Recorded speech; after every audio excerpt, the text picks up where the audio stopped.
Hey everyone, welcome to another Fireside Friday. I know what you're thinking, 2 firesides in 2 weeks? What's the special occasion? Well, I had a few more things I wanted to talk about. So first up, I hope you saw my video on Monday, I think it released, the Hunt for Red October Page to Screen. I've been reading that book again. I read it pretty much every year. The Hunt for Red October is one of my favorites, and I wanted to talk about the book and the movie. Two of my favorite book and favorite movie. They go hand in hand. What an amazing adaptation. So it's just a joy to read again and to talk about the book and the movie inspired from the book. I think they did a great job, and as I mentioned in the video, the casting of Sean Connery didn't really fit the description in the book, but it was one of those creative licenses used by the director to cast Sean Connery as Captain Ramius that really worked, despite the description being nothing like Sean Connery. But who could see that movie with anybody other than Sean Connery playing that character? It's one of those things that maybe the character is written isn't always the best translation for the film, but if they find the right person who embodies that character, then that's what matters more than the physical characteristics described in the book. But that really is very case specific. Sometimes they nail it, sometimes they don't. And in Hunt for Red October, they nailed it.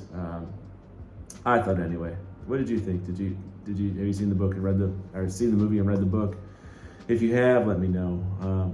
I thought it was really good, and I hope you enjoyed the video about it. But wanted to talk about something. So we talked about last week how my agent dropped me, and that kind of sucked. I'll be honest, it really sucked. And not so much for the fact that I don't have an agent. I would like to have an agent. I would like to be traditionally published, and that the easiest way to do that is with an agent. But I mentioned that if I don't get a book deal by June, I had talked about self-publishing a book by the end of this year. I still think I plan on doing that, but in the last week, I've had some thoughts that hadn't really occurred to me before. So self-publishing has always had sort of a stigma as being lesser than, and that's for good reason, because anybody can self-publish a book. So there's really no quality control.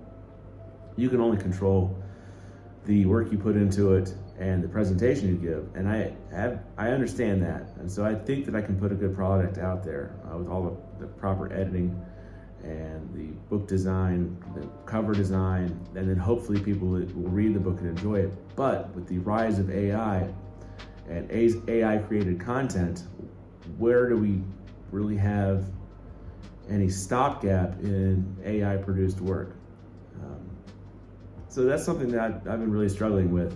If I do put out a self-published book, whose word is it other than mine? This is a quality non-AI produced work.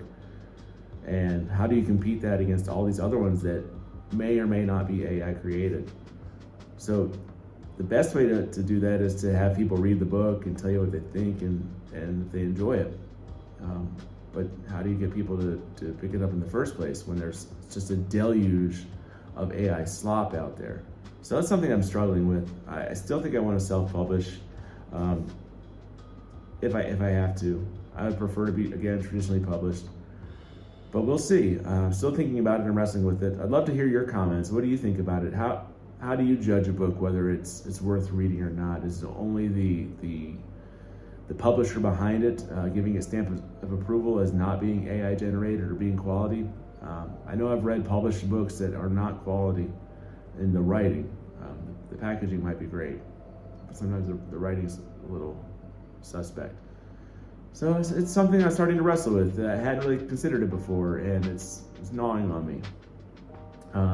There's too much AI generic BS out there, and I don't want I don't want my books to get pulled down by those. So I will, if I end up self-publishing, I will do my best to get the quality, everything about the book, and hope that people pick it up and enjoy it and give me real world feedback. I've tried some of those AI sensing technologies out there, some apps and things. I put in some of my work into it just to see what it says, and I put in some of my schoolwork just to see if it triggered the AI. the AI detector, and stuff that I had written completely by myself still was triggered as 70% or 50% AI written. And so I don't think that those apps work very well. I don't think you would put a potential book you're going to buy through one of those softwares and see if it's AI written, and who can tell. Plus, some of the books you read now, and maybe not in the maybe in the mystery genre, I don't know, but I know some of the genres that are prevalent right now have the essence of AI, and that they're very, I'm finding a generic quality, sort of that flowery writing that AI seems to generate. Though AI gets better every day, it's self-compounding. So that's something I'm struggling with. I would love to hear your comments below. If you've thought about this when you're deciding to buy a book, if you're worried about it being AI slop, or what are some of the triggers you see to steer you away from a book? Because it's really gnawing on me.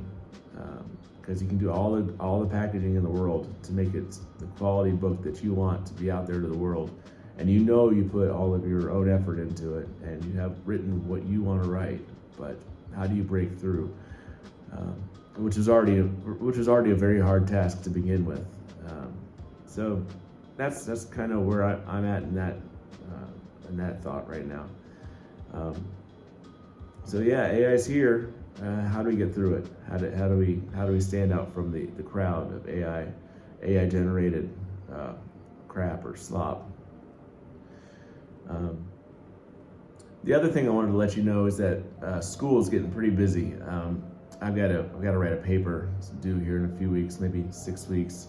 Got to write 30,000 words of academic researched paper, and that's just to say that you might see some videos slow down coming from me. I'll still try to get at least one out a week, but I've been doing 2 a week, sometimes 3 with the Fireside Fridays. I should be able to keep up a regular rotation of Fireside Fridays. If you're enjoying these, please let me know in the comments. And if there's any topics you'd like to discuss, any questions you have for me, put them below and I'll answer them in the next Fireside Friday. But there might be a slowdown in some of my produced videos. If you find those helpful, let me know. That way I can focus on the ones that are the style that you like the most. Let me know. Yeah, so there might be a slowdown in videos coming out. Just school's getting really busy right now. We're going into spring break, which is nice, but I do have to spend a lot of that time getting this paper started and written. We got it outlined, which is nice, but I just have to write it. And academic writing is a lot more tedious, I found, than creative writing, just because of the rigor that has to go in. Every sentence just about has to be confirmed and cited, and it's a lot of work. And then if any of you are lawyers or do legal writing, here's the book I had to buy my 3rd copy of because the other 2 are in storage. It's not the Kelly Blue Book. It's the Blue Book, which is literally a book just about how to cite legal documents and papers. So that's where I'll be when you're not seeing my videos pop up. Hopefully there's not a slowdown, but if there is a slowdown, just know it's because I'm really busy with school and I'm writing. It's just writing for a different cause than what you're used to seeing me talk about here in mystery and thriller writing. But that's about it. I wanted to share with you on this Fireside Friday. Again, thank you all for being here. Thank you for subscribing. Thank you for keeping up your support as we build this channel. And I'll see you next time. And until then, keep writing.